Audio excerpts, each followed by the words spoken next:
Hello friends, welcome back to my channel. आज आपके लिए फिर से लेकर के आ गए हैं टॉप डेली वोकैबुलरीज जो आपके एग्जाम्स के लिए बहुत ज़्यादा ही इंपॉर्टेंट होने वाली हैं। ये सारे ही वोकैबुलरीज और जो कॉमन एरर्स आपको कराए गए हैं वो सारे ही बहुत ज़्यादा ही इंपॉर्टेंट है आपके आने वाले एग्जाम्स के लिए, तो इस वीडियो को अंत तक ज़रूर देखें। तो मैं आपको एक और चीज़ बताना चाहती हूँ कि आज से मैंने स्टार्ट कर दिया है। मैंने आज आपको strategy video RO Allahabad high court के RO ARO और APS से रिलेटेड स्ट्रैटेजी वीडियो प्रोवाइड सुबह 5:30 बजे करी है, जिसका लिंक मैं डिस्क्रिप्शन बॉक्स में दे दूंगी। अगर आप इस एग्ज़ाम की प्रिपरेशन कर रहे हैं या करना चाहते हैं आज से भी, तो इस वीडियो को ज़रूर देखिए, आपके लिए बहुत हेल्पफुल होगा।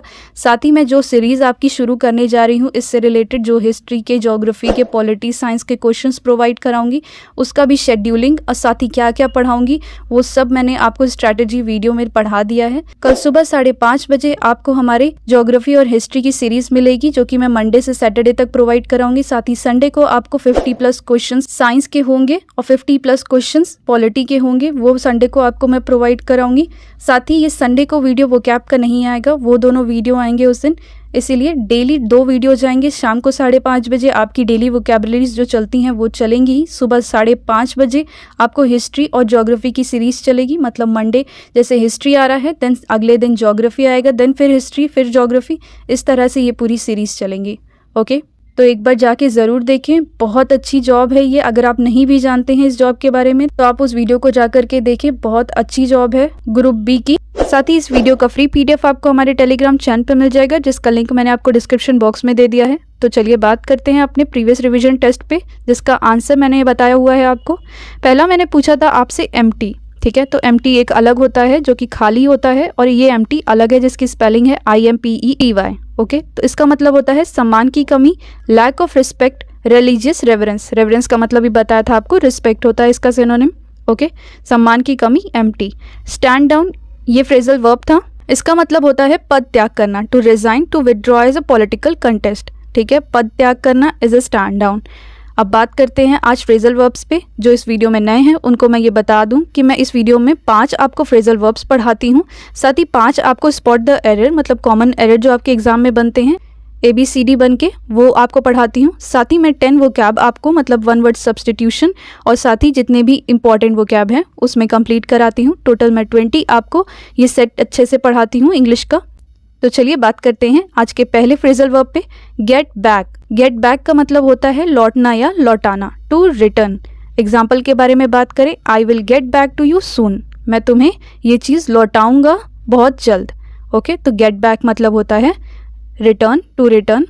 आज मैंने गेट से रिलेटेड जितने भी फ्रेजल वर्ब्स बनते हैं इंपॉर्टेंट वो आपके लिए लिए हुए हैं, ताकि आप एक सेट पे एक चीज़ पढ़ सको अच्छे तरीके से। और ये सारी ही फ्रेजल वर्ब्स आपके common error, spot the error जो कि बनता है आपके एग्जाम में, उसमें बहुत हेल्प करते हैं, तो इसे याद ज़रूर रखेंगे। आज सेकेंड बात करते हैं गेट अलॉन्ग के बारे में। अच्छा संबंध, गेट अलॉन्ग का मतलब होता क्या है, अच्छा संबंध। हैव स्मूथ रिलेशंस, ठीक है, किसी के साथ स्मूथ रिलेशंस, अच्छा संबंध रखना, that means get along. He and his wife are not getting along well these days, वो और उसकी पत्नी के बीच में अच्छे संबंध, इधर बीच स्मूथ रिलेशंस नहीं चल रहे हैं इन दिनों। ओके, तो ये दोनों चीज़ याद रखेंगे। पहला मैंने क्या आपको बताया, गेट बैक, और देन गेट अलॉन्ग। थर्ड पे चलते हैं, गेट ओवर। गेट ओवर का मतलब होता है पार पाना, टू ओवरकम। ठीक है, गेट ओवर, ओवरकम करना किसी चीज़ को। ठीक है, तो एग्जाम्पल के बारे में बात करें, finally I got over the difficulties and court cases. Finally वो जो डिफ़िकल्टीज थी और जो कोर्ट केसेस पे चल रहे थे उसे वो ओवरकम कर चुका है। ओके, तो गेट ओवर याद रखेंगे। नेक्स्ट बात करेंगे फोर्थ पे, गेट थ्रू। इंपॉर्टेंट है, गेट थ्रू का मतलब होता है कोई कार्य पूरा करना या पूरा कराने में सहायता करना। कोई भी काम को पूरा करना या किसी काम में सहायता कराना पूरा कराने में, तो उसे क्या कहते हैं, गेट थ्रू। टू फिनिश और असिस्ट इन फिनिशिंग। असिस्ट मतलब होता है हेल्प। ओके, तो असिस्ट करना कोई भी काम को ख़त्म करने में, उसे क्या कहते हैं, गेट थ्रू। एग्जाम्पल पे बात करें, if you work hard you will get through this task in a week, तो गेट थ्रू याद रखेंगे। नेक्स्ट बात करेंगे फिफ्थ पे, गेट रिड ऑफ। बहुत बार एरर में पूछा है गेट के बाद रिड ऑफ कैसे यूज़ करेंगे, तो छुटकारा पाना के रूप में। ठीक है, छुटकारा पाना, that is get rid of. तो dispose of, to leave. Example के बारे में बात करें, I want to get rid of my bad habits. मेरी बैड हैबिट्स से मैं छुटकारा पाना चाहता हूँ। ओके तो यहाँ पर पांचों गेट से हमने रिलेटेड फ्रेजल वर्ब्स पढ़े। पहला हमने पढ़ा क्या, गेट अलोंग मतलब होता है अच्छा संबंध रखना, और देन गेट अलोंग का मतलब मैंने बताया अच्छा संबंध रखना, गेट बैक का मतलब होता है to return, and then get over का मतलब होता है टू ओवरकम, पार पाना। फोर्थ के बारे में बात करें, गेट थ्रू कोई कार्य को पूरा करना या सहायता करना पूरा कराने में। Okay then get rid of किसी चीज़ से छुटकारा पाना, to dispose of, to leave. Okay इसी के साथ आ गए हैं स्पॉट द एरर पे। पहले आंसर नहीं देखेंगे, पहले क्वेश्चन के बारे में बात करेंगे। It was by a mistake that he injured her hand, ठीक है, बाय मिस्टेक उसने अपने हैंड को इंजर्ड कर दिया। तो बाय आ मिस्टेक नहीं होता है, बाय मिस्टेक होता है। ओके तो बाय आ कोई भी यहाँ पर बीच में आ एन नहीं लगेगा, बस बाय मिस्टेक होता है, बाय द मिस्टेक भी नहीं होता है, बाय मिस्टेक। ओके याद रखेंगे बाय मिस्टेक। नेक्स्ट बात करेंगे 7th पे, scarcely had I arrive then the train left. Scarcely, hardly ये सब जानते होंगे आप।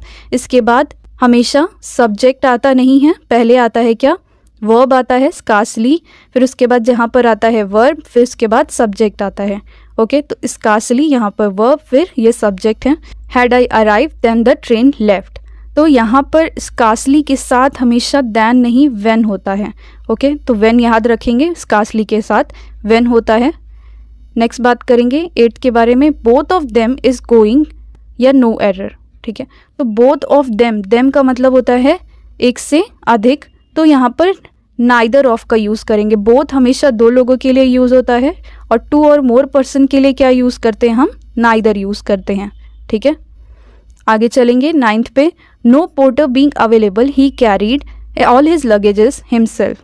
कोई भी पोर्टर अवेलेबल नहीं था, उसने सारे ही लगेजेस अपने साथ ही मतलब अपने से ही ले गया। तो लगेजेस नहीं होता है, आपने अगर नाउन पढ़ा हो अच्छे तरीके से तो लगेजेस नहीं होता है, लगेज होता है, ठीक है। एस नहीं लगेगा क्योंकि luggage is an uncountable noun already, इसका कोई प्लूरल फॉर्म नहीं होता है, याद रखेंगे। नेक्स्ट बात करेंगे 10th पे, whenever he goes to Mumbai he stays in 5 stars hotels, ठीक है। तो यहाँ पर एक चीज़ याद रखेंगे कि कभी भी हाइफन लगा हुआ कोई भी वर्ड आपको मिले तो हाइफेनेटेड जो वर्ड होते हैं वो कभी प्लूरल फॉर्म में नहीं लिखा जाता है। ओके तो हाइफेनेटेड जो भी नाउन होते हैं वो प्लूरल फॉर्म में नहीं बनते हैं, इसीलिए यहाँ पर एस नहीं होगा। ओके नेक्स्ट बात करेंगे, अब आ गए हैं वन वर्ड सब्सटीट्यूशन पे। आपके 5 स्पॉट द एरर और 5 फ्रेजल वर्ब्स कंप्लीट हो गए हैं। अब बात करेंगे 10 वन वर्ड सब्सटीट्यूशन पे। मैंने पहला वर्ड दिया है आपको एक्सपोस्टुलेट, इसका मतलब होता है विरोध प्रकट करना या डिसएग्री स्ट्रांगली। एक्सपोस्टुलेट किसी डिसीजन पे करना, मतलब डिसएग्री होना किसी चीज़ पे, किसी डिसीजन पे स्ट्रांगली, दैट मीन्स एक्सपोस्टुलेट होना। ग्लेयर मतलब होता है घूर कर देखना गुस्से में, ठीक है। ग्लेयर मतलब होता है गुस्से में घूर कर देखना, लॉन्ग एंग्री लुक, ये दोनों याद रखेंगे। आगे बात करेंगे इरैंड और इरैंड के बारे में। तो मैंने आपको बताया सिमिलर होमोफोन्स लेती ही हूँ एक प्रैक्टिस सेट में, जो कि आपको स्पॉट द एरर में हेल्प करे, कॉमन एरर में। तो बात करेंगे इरैंड। इरैंड और इरैंड दोनों सेम निकल रहा है अगर बोलने में आए, ठीक है, लेकिन स्पेलिंग और मीनिंग दोनों ही अलग है। इरैंड का मतलब मैंने आपको पहले वाले प्रैक्टिस सेट में बताया था, दूत कार्य, ऐसा काम जिसमें आना जाना पड़े, a short journey to deliver और कलेक्ट समथिंग, ठीक है। जैसे हम कोई भी चीज़ ऑर्डर करते हैं तो जो ऑर्डर ले आते हैं वो क्या होते हैं, इरैंड पर्सन होते हैं, जो कि एक शॉर्ट जर्नी करते हैं कोई भी चीज़ डिलीवर और कलेक्ट करने के लिए। इसी के साथ बात करें इरैंड के बारे में, पथ भ्रष्ट और गुमराह होना, ठीक है। One who does something wrong, जो कुछ गलत करता है या फिर रास्ता भटक जाए या गुमराह हो जाए, उसे क्या कहते हैं, इरैंट कहते हैं। डी और टी अलग है, ठीक है। आगे चलते हैं, बात करेंगे एनोनिमस के बारे में, मतलब होता है गुमनाम, मेड और डन बाय समवन अननोन, कोई भी चीज़ किया गया किसी अननोन के द्वारा, दैट इज एनोनिमस। कोई नाम नहीं है, that is nonymous, anonymous. Okay adulteration, मिलावट, ठीक है, याद रखेंगे। एडल्ट्रेट पर्सन, किसी ने अडल्ट्रेट किया है, किसी ने मतलब गलत काम करके दूसरे को फंसा दिया, दैट मीन्स एडल्ट्रेशन हो गया है। मिक्सिंग सम अनडिजायर्ड कॉमोडिटी, तो कभी कभी किसी पे अडल्ट्रेशन का केस लग जाता है, दैट मीन्स किसी ने कोई काम किया है लेकिन किसी और को उसकी जगह सजा मिल रही है, दैट इज अडल्ट्रेशन उसके साथ हो रही है। और यहाँ पर देखें तो मिलावटी और mix some undesired commodity.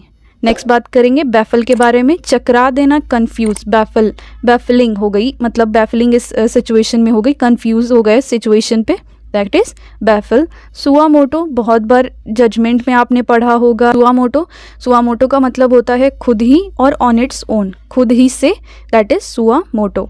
Next बात करेंगे लास्ट सेकंड पे सेल्यूब्रियस मतलब होता है स्वास्थ्य के लिए लाभदायक, good for health. This vegetable, this fruit is salubrious for your health, that means good for your health. Uproar, last word, uproar का मतलब होता है शोर शराबा, अ लाउड नॉइस और डिस्टर्बेंस, ठीक है। अपरोर मतलब होता है एक बहुत ज़्यादा ही तेज शोर शराबा, और डिस्टर्बेंस जैसे कहते हैं अपरोर। ओके, इसी के साथ हमारे 20 वोकैब्स कंप्लीट होते हैं। अब आ गए हैं रिवीजन टेस्ट पे। आपको इन दोनों का आंसर हमारे कमेंट सेक्शन में करके बताना होगा। एडल्ट्रेशन का मतलब आपको बताना होगा, साथ ही गेट ओवर एक फ्रेजल वर्ब है, इन दोनों का ही मतलब आपको हमारे कमेंट सेक्शन में करके बताना होगा। साथ ही अगर वीडियो पसंद आया हो तो प्लीज़ इसे लाइक करें, शेयर करें और सब्सक्राइब का बेल आइकन प्रेस करना ना भूलें टूवर्ड्स सक्सेस का। साथ ही इस वीडियो का फ्री PDF लेने के लिए आप हमारे टेलीग्राम चैनल पर विजिट कर सकते हैं, जिसका लिंक मैंने आपको डिस्क्रिप्शन बॉक्स में दे दिया है।